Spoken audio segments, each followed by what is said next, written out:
Vamos a dar inicio a nuestro análisis de este 3 de septiembre del año 2014. El tema único de este análisis será el segundo informe presidencial y vamos a iniciar esto con un comentario a un editorial publicado en el periódico Reforma el día 31 de agosto por Enrique Krause, en donde Enrique Krause quiere ubicarnos en el momento actual, apelando a una visión optimista de las cosas. Él dice que con respecto a los gobiernos, el ánimo de los mexicanos oscila largos periodos de pesimismo y breves episodios de optimismo. Ahora atravesamos una de esas etapas sombrías y el estado desastroso del mundo no ayuda mucho a animarnos. Enrique Krause dice que en la medida en la que la sociedad ha venido perdiendo la confianza en los partidos, ha venido perdiendo la confianza en los actores políticos, aparecen pequeños periodos de esperanza cuando en las campañas electorales los candidatos aseguran que ellos van a ser diferentes, que ellos van a cambiar las cosas que nadie ha cambiado. Y dice, y vuelve otra vez el pesimismo en cuanto comienzan los políticos a dar muestras inequívocas de no haberse separado de un modelo que ya la gente ya no acepta. El pueblo mexicano, dice Enrique Krause, por otro lado, ha tenido también una visión más amplia sus momentos de gran esperanza, de gran ilusión, la independencia, dice, el periodo del porfiriato, que es agotado por la Revolución Mexicana, y dice, y después de la Revolución, dice Krause, vino una calma relativa, pero no el optimismo. Dice, no vino el optimismo porque no desapareció la violencia y los caminos seguían siendo intransitables. Dice, posteriormente los gobiernos revolucionarios parecieron entrar en sintonía con la sociedad, comenzó a construirse la red de carreteras, se ampliaron los ferrocarriles, hubo una euforia por la construcción de la carretera de Panamericana, y todo esto daba la impresión de que produciría cambios muy profundos en la comunidad. Y entonces vino la guerra, vino la Segunda Guerra Mundial. Después de la Segunda Guerra Mundial el civilismo entra a los gobiernos mexicanos, el civilismo capta el proyecto de la carretera panamericana y es Miguel Alemán el que va a comenzar a darle forma a un proyecto que se venía acariciando desde los años 30. Si se recuerda, Miguel Alemán organizó las carreras panamericanas, que durante algunos años fueron el motivo de atracción de la opinión de la sociedad mexicana en general y de la sociedad latinoamericana por los personajes que se vieron involucrados, etcétera. Pero tras el conflicto de 1968, después del conflicto de 1968, tensadas las relaciones entre la izquierda y el gobierno federal, puestos en medio de una controvertida explicación de lo que había sucedido en el 68, el pesimismo creció en el país. Es hacia finales del siglo XX cuando, dice Enrique Krause, retorna otra vez esta posibilidad de tener esperanzas y de ver las cosas mejores. Se hablaba de que nuestras relaciones con Estados Unidos estaban en mucho mejores condiciones, que se estaban haciendo acuerdos para los inmigrantes que cambiarían mucho la situación en la que nuestros connacionales, cuando van de ilegales, se encuentran. Dice, y todo esto fue lo que inspiró en el pueblo mexicano la convicción de votar por la alternancia en el poder en el año 2000. Dice, entramos en el año 2000 y vanas fueron las ilusiones. Dice, la guadaña de la desconfianza comenzó su sombría cosecha. La violencia adoptó nuevos e inesperados rostros. Aparecieron los delincuentes organizados, la guerra entre estos y el gobierno, el territorio nacional repartido no en entidades federativas, sino en zonas dominadas por el crimen organizado. Dice, y todo esto al final nos ha dejado como comunidad bastante escépticos y con menor inclinación hacia el optimismo. El segundo informe de gobierno, dice Enrique Krause, tiene una dosis de entusiasmo, tiene una presentación y un planteamiento de esperanza, de posibilidades de crecimiento, y esto hace que, dependiendo de cómo se manejen las proyecciones a futuro del informe presidencial, pudiéramos crear una expectativa mucho más profunda y darle a la sociedad mexicana la expectativa real de poder crecer y poder desarrollarnos. Jaime Sánchez Susarrey dice que Peña Nieto entra a este segundo informe con una caída de 6 puntos en lo que se refiere a su popularidad. Las ideas que determinados medios estuvieron manejando en el sentido de que el presidente padecía alguna enfermedad extraña y que estaba muy deteriorado, etcétera, habían creado en la imaginación fantasiosa del mexicano la idea de que realmente teníamos un presidente que no tenía cómo enfrentar la problemática, su capacidad no le daba para eso, y que eso lo estaba enfermando y lo estaba llevando a una crisis de salud. El día de ayer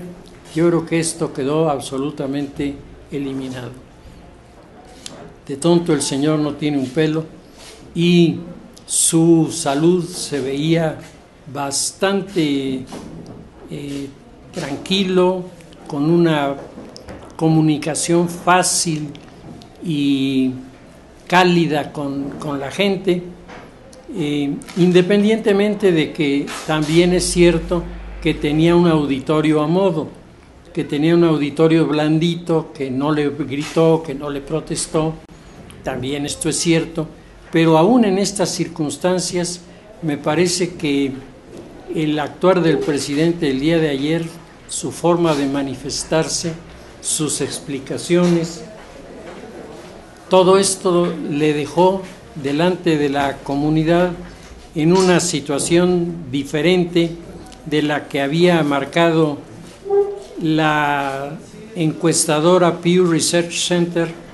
que el 26 de agosto había hablado de que la popularidad del presidente había caído de manera importante.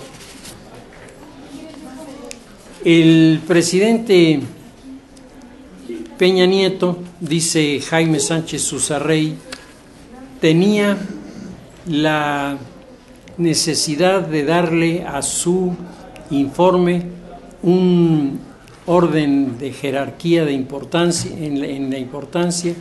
y entonces el presidente se aferró a lo que ha sido su propuesta desde los primeros días, a los acuerdos que se habían logrado entre las fuerzas políticas, y de los acuerdos entre las fuerzas políticas la configuración de 11 reformas constitucionales significativas que iban a ser como el argumento fundamental del éxito de este gobierno para su presentación. Y Peña manejó esto con bastante inteligencia. El equipo que elabora los discursos maneja con mucho equilibrio lo que ha conseguido la presidencia y lo que ha conseguido el gobierno, y el gobierno supone la incorporación de las fuerzas políticas de oposición, que también están incluidas en los acuerdos. No solamente están incluidas en los acuerdos, el presidente hace un señalamiento que no lo había hecho ningún otro presidente en nuestro país, hacerlas ante todos los presentes, poner en su conocimiento que están ahí el presidente de la Cámara de Diputados, el presidente de la Cámara de Senadores, y que la presencia de ellos dos, que son representantes de la izquierda, habla de la vocación democrática de nuestro país. Me parece que esto estaba muy bien pensado y dejó delante de los que estaban allí la impresión de una capacidad de negociación importante del Partido Revolucionario Institucional, y al mismo tiempo la visión de que dentro del Partido de la Revolución Democrática existen personajes que están dispuestos a dialogar y están dispuestos a establecer mecanismos de intercambio en las cámaras, que son los lugares ideales para hacer estas presentaciones. Por ahí algunas personas protestaban hoy de que no hubieran hecho los dos representantes de las cámaras alguna manifestación de protesta. Me parece que todo estaba muy bien medido y todo estaba muy bien negociado, y que los tragos amargos los tienen los gobernantes cuando menosprecian a la oposición y cuando no hacen su trabajo de intentar la colaboración, el entendimiento con los dos funcionarios. Terminada la presentación del informe y entrevistados respondieron con mucha precisión. Hay una actitud de respeto, pero no de sumisión. O sea, nosotros no estamos sometidos, nosotros respetamos la figura del presidente, y esto, desde luego, se vuelve algo importante y significativo. El tema de las reformas no tocó algunos de los aspectos que son más polémicos y que son al mismo tiempo de mayor interés de la sociedad. El tema de los plurinominales. El tema de los plurinominales es un tema que, a mi modo de ver, pudo y debió haberse manejado, porque la clase política le debe a la sociedad una explicación. La clase política ha enredado a la sociedad respecto de los plurinominales, confundiendo la cantidad de diputados que existen con el tema de los plurinominales. Los plurinominales son indispensables para el funcionamiento en la política. Es más, en los países europeos, la mayoría de los diputados son plurinominales porque son los diputados, primero, que hacen carrera, segundo, que tienen una convicción más clara desde el punto de vista de su plataforma de principios como partido, y porque los partidos pueden entenderse mejor entre gente que es capaz de manejar especialidades, que con gente que a lo mejor es muy popular, saca muchos votos, pero a la hora en que le ponen enfrente la resolución o el planteamiento jurídico de una ley que se va a proponer, no tienen ni idea de lo que les están hablando. Y de aquí a que aprenden ya llegó la hora de que se vayan. Entonces, eso hace que se pierda el verdadero sentido de los diputados plurinominales, lo que nada tiene que ver con que México tiene demasiados diputados y que a lo mejor valía la pena recortarle por ahí algunos, y que valía la pena quitar los plurinominales de la Cámara de Senadores, porque en la Cámara de Senadores ya no se dan las condiciones ni las características de la sobrerepresentación de la Cámara de Diputados, y entonces ahí no se justifican los plurinominales. Hablando sobre este tema, Diego Valadez publica un interesante editorial en donde Diego Valadez dice que reducir el Congreso no tendría un impacto fuerte en la economía nacional, pero sí en la democracia representativa. Y entonces Diego Valadez, con mucha precisión, va señalando que hacer política alimentando la antipolítica se está convirtiendo en un juego peligroso para quienes lo promueven. No se puede convocar a la sociedad civil a participar en la política sin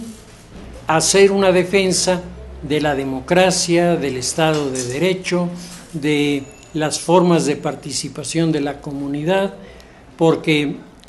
si nos dejamos llevar por el discurso de que ya estamos hartos de los políticos, ya estamos cansados de los partidos, se va erosionando la base democrática, y si llegaran a colapsarse los partidos, la pregunta es: ¿quién saldría ganando? ¿Saldría ganando la sociedad? ¿Saldría ganando el país? A mí me parece que saldríamos perdiendo todos, porque esto llevaría a una situación de anarquía verdaderamente inaceptable. Diego Valadez dice que el argumento sobre los plurinominales y sobre los diputados para el recorte, dice: a mí me parece exagerado decir que depende de lo que gastan los diputados y los senadores, que dice: yo estoy de acuerdo en que abusan y de que tienen muchas cosas en exceso, pero aún así, dice, el 5% del presupuesto asignado a ambas cámaras es lo que se ahorraría si se hiciera el recorte de diputados pluris y uninominales y senadores. Dice: y de veras se pretende que la reducción del 5% del presupuesto del Congreso vale la pena hacer una convocatoria a nivel nacional para que la gente opine si se va a modificar o no. Dice: cuando, además de que la opinión de la sociedad, muy respetable, se quedará en una opinión, tendrían que ser los diputados, tendrían que ser los senadores los que se propusieran en las sesiones de las cámaras tocar el tema y resolverlo. Eso, y no lo van a resolver por la vía de recortar el presupuesto, sino se debe recortar por la vía de la capacitación, de las posibilidades de crecimiento y desarrollo de los personajes que conforman las cámaras, porque ellos son los que al final de cuentas nos están representando. Dice Diego Valadez: será contraproducente convencer a los electores que los elegidos son unos inútiles, porque entonces las elecciones resulta que también sobran. Una vez que la sociedad haga suya la versión de que sus representantes se estorban, se pondrá en duda la pertinencia del sistema representativo, dice, y esto es patear la democracia en lugar de afirmar la democracia. Dice, los pilares de toda democracia representativa son los partidos, los congresos y los sistemas electorales. Si no nos gustan como están, pues vamos a hacerlos mejores, pero sin desacreditar a las instituciones. Se pueden desbloquear la lista de candidatos de representación proporcional para que los ciudadanos seleccionen con libertad a quienes realmente convenzan. La contrarreforma política, dice Diego Valadez, nos regresaría a la subrepresentación de las minorías que existía en México hasta 1977, cuando México tenía 66 millones de habitantes. Volver a aquellos niveles en un país que alcanzará pronto los 125 millones sería una mutilación de la democracia. Espero que lo piensen dos veces y que la sensatez prevalezca. Siempre la lectura de personas que manejan con fluidez y con claridad los planteamientos políticos me parece que nos ayuda muchísimo en el desarrollo de las interpretaciones. Se critica por parte de varios de los analistas hoy el tema de cómo se tocó la presencia de los mexicanos tras la frontera de los Estados Unidos. Y entonces se hace referencia a que Peña Nieto se ha identificado con estos grupos diciendo: este es el otro México. Dice, este otro México, dice Jorge Ramos Ábalos, representa cerca de 12 millones de personas, una tercera parte de la población de California. Dice, Peña Nieto se quedó corto. El otro México que vive en Estados Unidos está en la zona de Pilsen, en Chicago, en los campos de jitomate de Homestead y Carolina del Norte, y en la comunidad poblana de Nueva York y en toda la frontera con Texas. En Estados Unidos hay más de 33 millones de mexicanos o personas de origen mexicana, dice el Pew Research Center. La verdad es que los gobiernos de los Estados Unidos, después del 11 de noviembre, desaparecieron de su agenda la relación con el mundo latinoamericano. Esto es un hecho. Y todavía a Vicente Fox le tocó, si ustedes recuerdan, hablar con Jorge Castañeda el tema. Castañeda se refería a la enchilada completa, a la media enchilada, y esta fue la última vez en que realmente el gobierno norteamericano tomó seriamente en cuenta la existencia de Latinoamérica y comenzó a proponer inversiones, comenzó a proponer cambios de actitud de los gobiernos con los inmigrantes, etcétera. Viene el 11 de septiembre y dice Jorge Ramos Ábalos, nuestros proyectos fueron a parar al cesto de la basura o fueron a parar a las gavetas de los funcionarios, nunca nadie más se preocuparía en serio por el tema. Todavía en una de las últimas giras de Barack Obama ha hecho una reunión en África con los representantes de los gobiernos que están tratando de crear en el África negra alternativas para que los jóvenes puedan estudiar carreras universitarias y tener en dónde practicar lo que aprenden en las instituciones. Y dice Andrés Oppenheimer, ¿por qué África sí y América Latina no? Dice, porque lo mismo que se está proponiendo para el África debería proponerse para Latinoamérica, que está más vinculada a los Estados Unidos, y Estados Unidos tiene más obligaciones con ellos. No se trata de que no ayuden a los africanos, qué bueno que los africanos tengan ahí un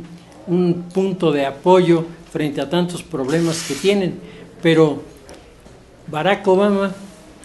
no es un presidente de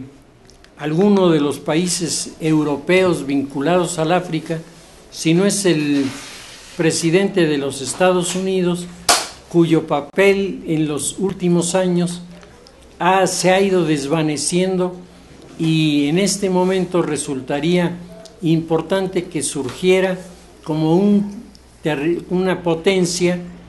productiva, con capacidad negociadora, que a los primeros que tome en cuenta pues es a sus vecinos que están al sur. La situación indiscutiblemente se presta a toda una polémica. Hay desde los que piensan que la postura de México debería ser mucho más de confrontación con el gobierno norteamericano. Yo no creo que esto resolviera mayormente los problemas, pero para la línea del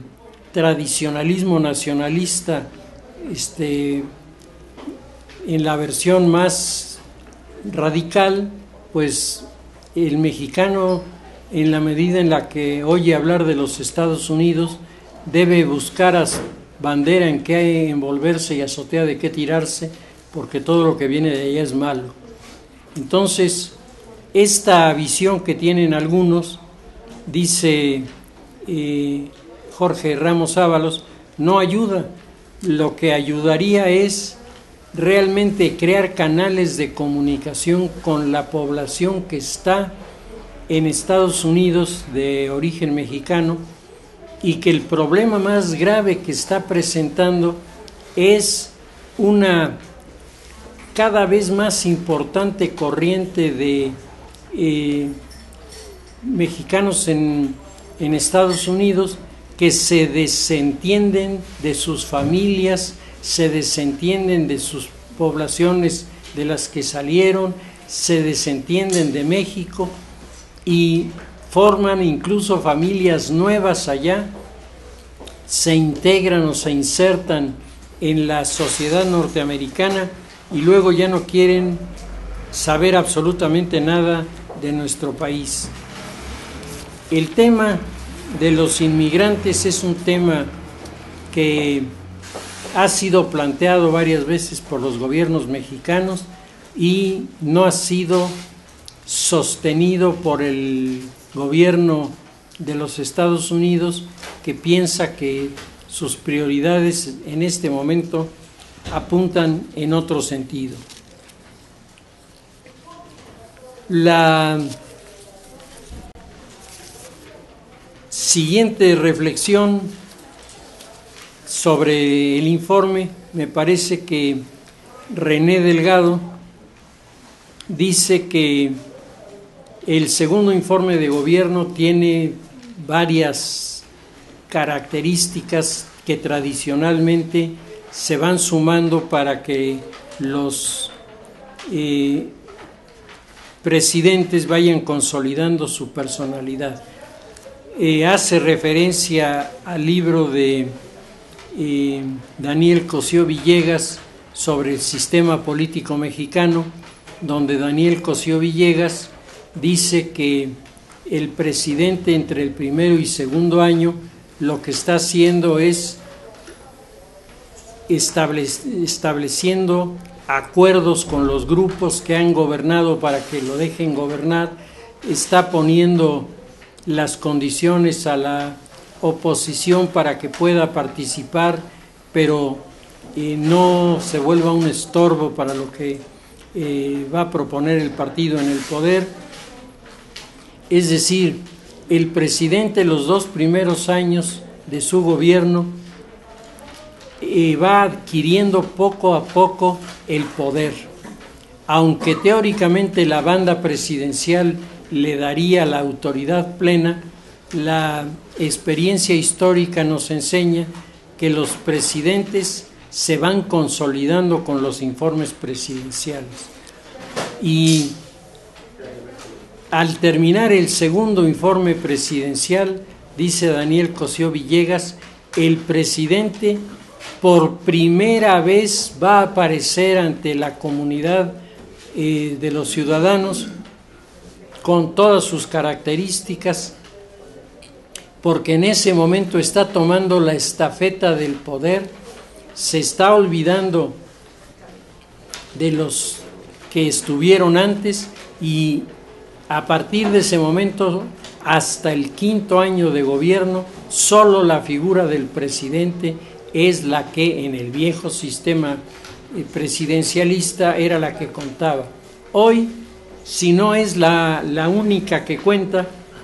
la figura del presidente sí tiene un valor significativo, y sobre todo, dice René Delgado, Peña Nieto tendrá que demostrar su estilo de gobernante. Al margen de su efecto en la estructura del país, la conclusión a nivel legislativo de las reformas nos hablan de un estilo personal del presidente Peña Nieto. La voluntad de darle marco jurídico a su proyecto, sin duda, limitó más de un aspecto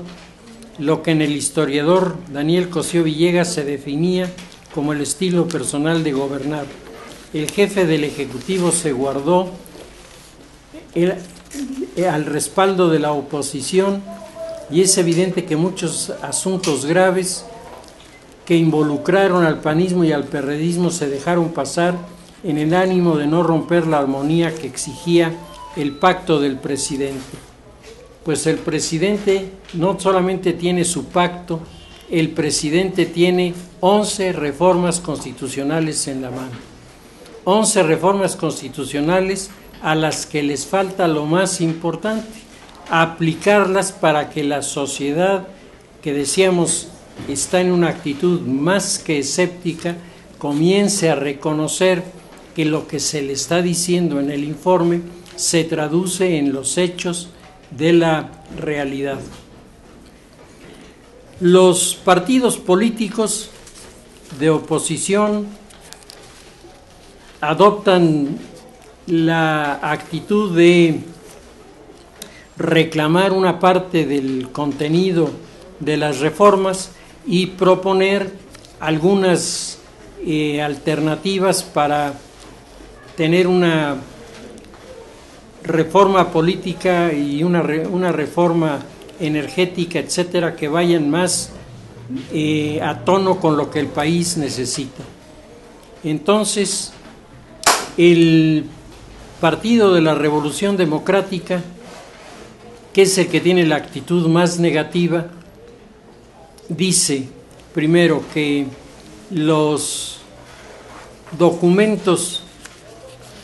que el presidente presenta como su segundo informe de gobierno, dice, lo que deberíamos celebrar en la presentación es la rendición de cuentas de un poder de la Unión frente a otro, pero no es así. Hoy es el día de la rendición del poder legislativo ante el Ejecutivo. Entonces, para el Partido de la Revolución Democrática en expresión de Dolores Padierna Luna, que es la que hace estas declaraciones, resulta que el legislativo se rinde ante el ejecutivo en este momento. El presidente de la República optó por el monólogo y el oropel de la pantalla, donde ni ve ni oye a sus críticos. El grupo en el poder ha concluido su ciclo reformador, como ellos le llaman, al aprobarse en el Congreso sus 11 reformas. Y dice: ante cada palabra del gobierno están los hechos. Una economía estancada, lo que el presidente reconoció, que esto ha ocurrido en las últimas décadas. Una corrupción galopante, tema que no se tocó y que es un tema capital, el tema de la corrupción. Y una inseguridad creciente. Es decir, el PRD reclama que las afirmaciones presidenciales en el sentido de que la criminalidad ha disminuido de manera considerable y su omisión a tocar el tema de la corrupción, pues dejan ahí este espacio para que los perredistas reclamen. ¿Dónde están los empleos que crearía la reforma laboral? El presidente ha explicado cómo la dinámica de los movimientos internacionales en la economía ha generado una parálisis de las economías dependientes de Estados Unidos, y esto nos ha tocado a nosotros. Se habla de la reforma educativa, que no es un cambio para mejorar la educación, sino una operación para restaurar el poder presidencial. Y aquí se puede apreciar cómo los grupos de la línea más radical del PRD, pues son los que han estado detrás de la CENTE y detrás de los grupos que critican la reforma educativa, porque la reforma educativa supone un inicio de desarrollo con la imposición de unas pruebas a los maestros para saber cómo se colocan en sus conocimientos respecto del mundo moderno. Y después se supone el gobierno les dará cursos de actualización para que los maestros al final de los cursos queden en posibilidades de aportar algo a sus alumnos. Y el perredismo, como la CENTE, se oponen a este tipo de pruebas porque según ellos es ofensivo para los maestros. Y yo creo que la pregunta que todos nos hacemos es: ¿cómo nos vamos a enterar cuál es el nivel de educación que puede dar el magisterio si los maestros no nos dicen qué es lo que saben, cómo lo manejan, qué cosas enseñan, para poder tener una idea entonces de lo que esto ha sido? En el estado de Oaxaca, como yo creo que todos conocen, se están tomando decisiones para que el Congreso del Estado derogue los acuerdos que se han tomado a nivel federal, lo que es absolutamente inconstitucional y además no tiene de dónde amarrarse para tener algún sentido. Acusan a la reforma de telecomunicaciones de haber favorecido a los monopolios, de no haber resuelto los problemas más serios de esta corriente, y sin embargo, en la realidad, las reformas que se han hecho crean los espacios para poder negociar algunos de los puntos que se han estado debatiendo por parte incluso del PRD. Si el PRD, en lugar de manejar esto como una descalificación, no toma la iniciativa de sentarse con sus adversarios políticos, que no son sus enemigos, sino son sus adversarios, para platicar con ellos. El Partido Acción Nacional considera que lo que es importante es hacer una consulta sobre el tema de los salarios mínimos. Y el tema del salario mínimo vuelve a ser motivo de debate entre los economistas y los empresarios, porque el argumento que por lo menos yo he oído en los círculos empresariales es: díganme quién vive hoy con el salario mínimo. Es decir, ¿cuántas personas en México viven con el salario mínimo? Y este salario mínimo es una referencia, digamos, estadística, pero en las empresas, personas que ganen el salario mínimo, por lo menos a mí me tocó una pregunta abierta en un encuentro de Coparmex sobre, bueno, los que tengan datos de personas que vivan con un salario mínimo, díganlo.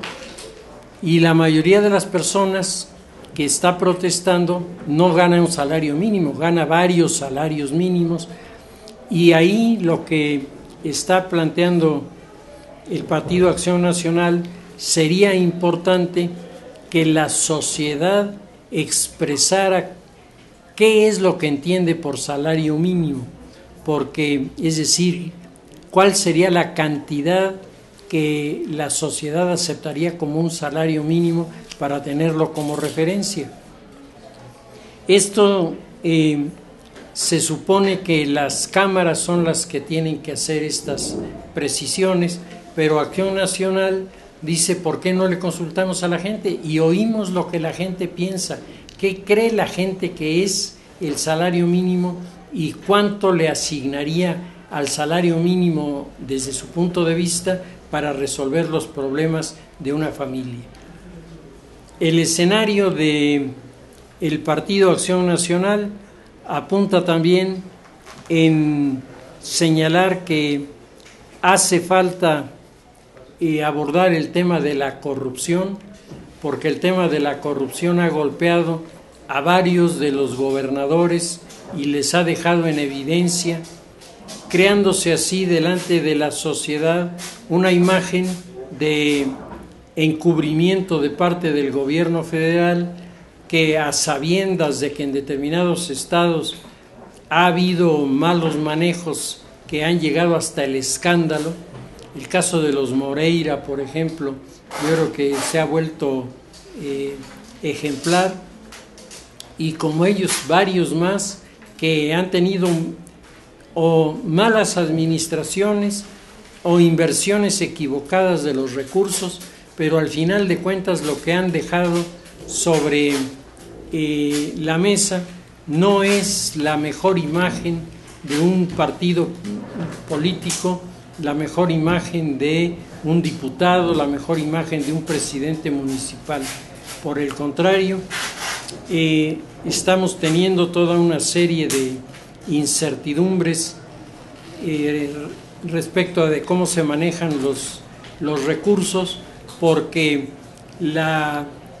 presencia ya en algunos lugares de grupos del crimen organizado que intentan meterse en los aparatos de gobierno vuelve el asunto todavía mucho más enredado de lo que parece.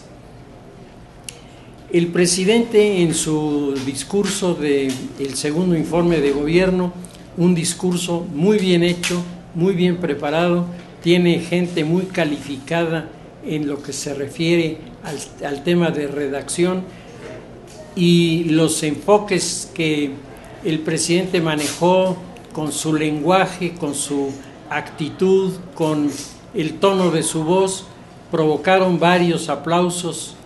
que, a diferencia del pasado, que cada vez que hablaba el presidente aplaudían, hoy esto estuvo bastante más controlado. Hubo momentos en que hasta la pausa para el aplauso estaba y el aplauso no apareció, y el presidente siguió adelante con su discurso, pero el entorno fue un entorno bien elaborado para mantener a la sociedad en confianza. Había en el discurso de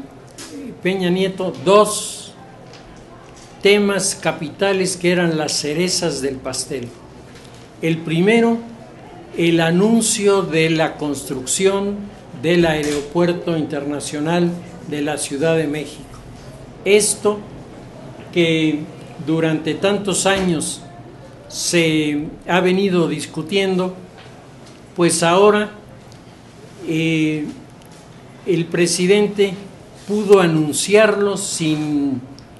protestas y señalar que se va a construir el aeropuerto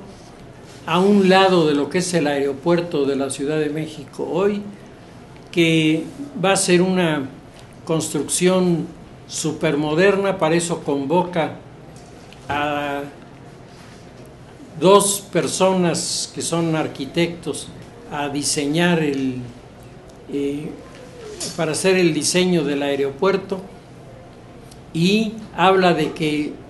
se estrenará el aeropuerto con una dotación de 4 pistas, pero con la proyección inmediata para tener 6 pistas que podrán sacar millones de personas del país y entrar en el país con los vuelos de las diferentes líneas aéreas. Esto es sin duda uno de los objetivos de los gobiernos desde Fox, si ustedes se acuerdan, cuando el asunto de los machetes de Atenco y todos los líos que se armaron. Hoy, con una buena negociación, el presidente llega y anuncia esto que él sabe es un detonador de la economía nacional. Y en segundo lugar, el presidente habla del entorno internacional y del acercamiento de México a los países que están en el proyecto del Pacífico del Sur. El proyecto del Pacífico del Sur es un proyecto en el cual se está gestando un ente nuevo en la economía latinoamericana que represente a Chile, que represente a Perú, que represente a Ecuador, que represente a Colombia, que represente a los países centroamericanos y represente a México en esta alianza que busca conformar un bloque latinoamericano nuevo, capaz de entenderse con el enorme desafío que desde China se está generando en este momento para la producción y para la distribución de los bienes. Es decir, el presidente dice que nuestro país se incorporará a los grandes movimientos de la globalización,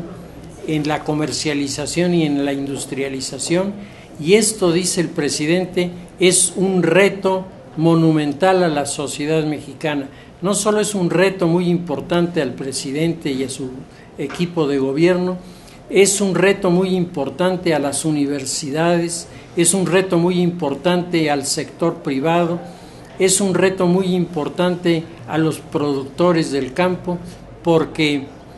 en esta alianza económica de la que estamos hablando saldrá una configuración nueva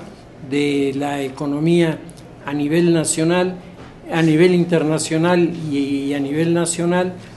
y si las sociedades saben apostarse, las consecuencias pueden ser enormemente benéficas para nuestro país. La previsión geopolítica de la que habíamos estado ajenos durante algún tiempo, finalmente parece estar encontrando posicionamiento, y el presidente anuncia los puertos del Pacífico y los puertos del Golfo que van a ser modernizados para poder atender la gran demanda de transporte de mercancías que llegarán a nuestras costas provenientes del mundo asiático en el intercambio entre Asia y América, que es la cuenca económica de la globalización que nos toca vivir a nosotros y de la cual podemos sacar provecho y podemos sacar ventaja. El presidente, decíamos, se había rodeado, y con esto terminamos, de un grupo de 1.500 personas invitadas, dentro de las cuales, si ustedes vieron las imágenes, resaltaban los diplomáticos en primera fila, algunos incluso con sus trajes propios del mundo árabe, lo que habla de la visión del presidente respecto de la reforma energética y de los nuevos enfoques del petróleo. Y por otro lado, no podemos olvidar que Venezuela está en este momento en medio de una terrible crisis provocada por las expropiaciones hechas por el gobierno a empresas que producían petróleo ligero, fundamental para la mezcla con el petróleo pesado que tiene Venezuela para poderlo exportar. El hecho hace 2 días de que Venezuela esté anunciando el que va a comprar petróleo ligero ha venido a provocar una serie de comentarios muy agrios en Venezuela, y el surgimiento en una situación así de un liderazgo que México podría asumir con sus reservas petroleras y con sus grandes depósitos de los cuales puede y debe sacar petróleo para la transformación de nuestro país y la transformación a nivel mundial, sin duda pueden significar para el país una visión diferente de lo que teníamos hasta hace poco tiempo. En la reforma energética, el haber convertido a Pemex en una empresa cambia muchísimo la percepción de esta entidad de aquí en adelante, y el presidente, a sabiendas de que esto es, digamos, algo que anima a la gente, que despierta la imaginación, lo toca al final, lo deja como el gran final de su discurso, con un aplauso que fue un aplauso continuado durante varios minutos. Es decir, el presidente logró su propósito, la comunicación se estableció con los 1.500 invitados. ¿Qué ocurrió afuera? Pues la gente en las estaciones de televisión estuvo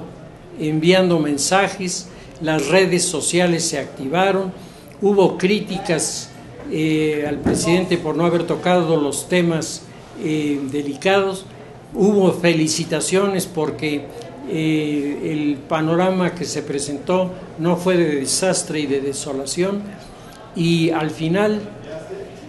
la sociedad mexicana se queda,